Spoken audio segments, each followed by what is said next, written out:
Hello friend, तो आज हम देखने वाले क्लास 12th पॉलिटिकल साइंस का ऐसे 30 प्रश्न जिनमें कि बच्चे ज़्यादातर फंसते हैं। तो चलिए बिना देर करते हुए क्वेश्चन को करते हैं शुरू। और आपको इसमें से जितना का भी प्रश्न आता होगा कमेंट सेक्शन में बताते हुए चलिएगा। किस देश का संविधान उल्लिखित है? बताइए आप सभी, किस देश का संविधान उल्लिखित है? तो आपका राइट आंसर हो जाएगा ब्रिटेन, यानी आपका राइट आंसर ए। तो देखते हैं अगला प्रश्न। तो अगला प्रश्न है, रूस संयुक्त राष्ट्र संघ में सोवियत संघ की जगह कब ली?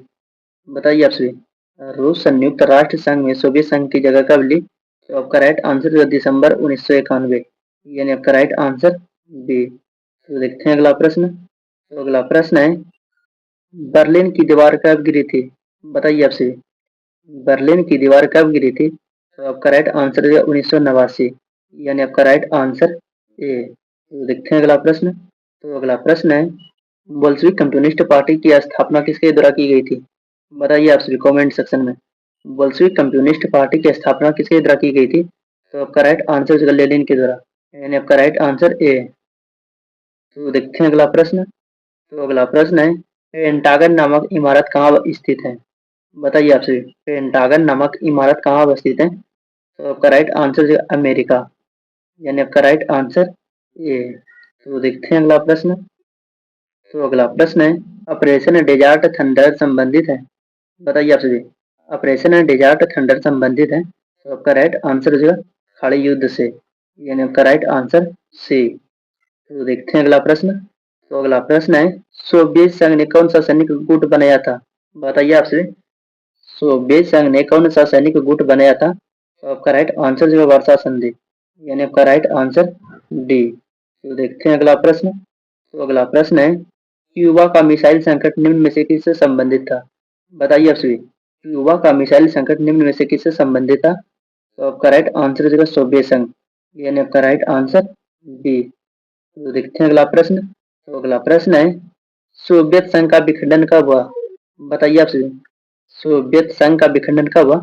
तो आपका राइट आंसर है 1991, यानी आपका राइट आंसर बी। तो देखते हैं अगला प्रश्न।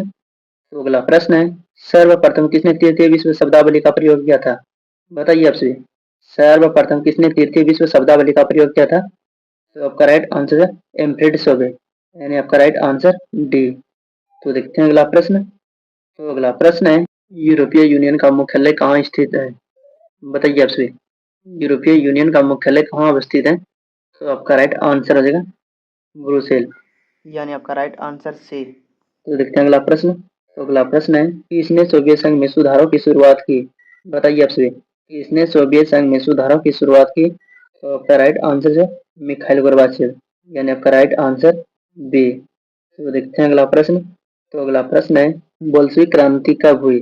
बताइए आप सभी, बोल्शेविक क्रांति कब हुई? तो आपका राइट आंसर हो जाएगा 1917, यानी आपका राइट आंसर सी। तो देखते हैं अगला प्रश्न। तो अगला प्रश्न है, शाक थेरेपी क्या है? बताइए आप सभी, शाक थेरेपी क्या है? तो आपका राइट आंसर है आर्थिक मॉडल, यानी आपका राइट आंसर बी। तो देखते हैं अगला प्रश्न। तो अगला प्रश्न है, सोवियत समाजवादी गणराज्य की स्थापना कब हुई थी? बताइए आपसे, सोवियत समाजवादी गणराज्य की स्थापना कब हुई थी? तो आपका राइट आंसर हो जाएगा 1917, यानी आपका राइट आंसर बी। तो देखते हैं अगला प्रश्न। तो अगला प्रश्न है, सोवियत संघ में कितने गणराज्य थे? बताइए आप सभी, सोवियत संघ में कितने गणराज्य थे? तो आपका राइट आंसर जो है 15, यानी आपका राइट आंसर ए। तो देखते हैं अगला प्रश्न। तो अगला प्रश्न है, रूस में ज़ारशाही शासन का अंत कब हुआ? बताइए आप सभी, रूस में ज़ारशाही शासन का अंत कब हुआ? तो आपका राइट आंसर हो जाएगा 1917, यानी आपका राइट आंसर बी। तो देखते हैं अगला प्रश्न। तो अगला प्रश्न है, ब्रेजनेव किस देश के राष्ट्रपति थे? बताइए आपसे, ब्रेजनेव किस देश के राष्ट्रपति थे? तो आपका राइट आंसर है सोवियत संघ, यानी आपका राइट आंसर सी। तो देखते हैं अगला प्रश्न। तो अगला प्रश्न है, वार्षा संधि किस देश का सैनिक गुट था? बताइए आपसे, वार्षा संधि किस देश का सैनिक गुट था? तो आपका राइट आंसर है सोवियत संघ, यानी आपका राइट आंसर डी। तो देखते हैं अगला प्रश्न। तो अगला प्रश्न है, सोवियत संघ का उत्तराधिकारी राज्य कौन बना? बताइए आपसे, सोवियत संघ का उत्तराधिकारी राज्य कौन बना? तो आपका राइट आंसर हो जाएगा रूस, यानी आपका राइट आंसर बी। तो देखते हैं अगला प्रश्न। तो अगला प्रश्न है, सोवियत व्यवस्था में अर्थव्यवस्था को कौन नियंत्रण करता था? बताइए आप सभी, सोवियत व्यवस्था में अर्थव्यवस्था को कौन नियंत्रण करता था? तो आपका राइट आंसर हो जाएगा राज्य, यानी आपका राइट आंसर बी। तो देखते हैं अगला प्रश्न। तो अगला प्रश्न है, किस घटना के बाद सोवियत संघ अस्तित्व में आया? बताइए आपसे, किस घटना के बाद सोवियत संघ अस्तित्व में आया? तो आपका राइट आंसर हो जाएगा नवंबर की क्रांति, यानी आपका राइट आंसर डी। तो देखते हैं अगला प्रश्न। तो अगला प्रश्न है, सोवियत संघ के विखंडन के बाद कौन सा देश अकेले महाशक्ति बन गया? सोवियत संघ के विखंडन के बाद कौन सा देश अकेले महाशक्ति बन गया? तो आपका राइट आंसर है अमेरिका, यानी आपका राइट आंसर डी। तो देखते हैं अगला प्रश्न। तो अगला प्रश्न है, अमेरिकी अधिपत्य के रूप में कौन सा काल जाना जाता है? बताइए आप सभी, अमेरिकी अधिपत्य के रूप में कौन सा काल जाना जाता है?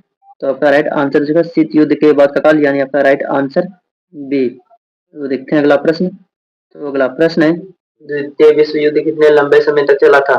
बताइए आप सभी, द्वितीय विश्व युद्ध कितने लंबे समय तक चला था? तो आपका राइट आंसर है 6 वर्ष, यानी आपका राइट आंसर बी। तो देखते हैं अगला प्रश्न। तो अगला प्रश्न है, बर्लिन की दीवार कब बनाई गई थी? बताइए आप सभी, बर्लिन की दीवार कब बनाई गई थी? तो आपका राइट आंसर है 1961, यानी आपका राइट आंसर सी। तो देखते हैं अगला प्रश्न। तो अगला प्रश्न है, द्वितीय विश्व युद्ध के उपरांत कौन से दो महाशक्ति उभर कर सामने आई? बताइए आप सभी, द्वितीय विश्व युद्ध के उपरांत कौन से दो महाशक्ति उभर कर सामने आई? संयुक्त राज्य अमेरिका और सोवियत संघ, यानी आपका राइट आंसर सी। तो देखते हैं अगला प्रश्न। तो अगला प्रश्न है, सोवियत संघ का विखंडन कब हुआ? बताइए आप सभी, सोवियत संघ का विखंडन कब हुआ? तो आपका राइट आंसर हो जाएगा 25 दिसंबर 1991,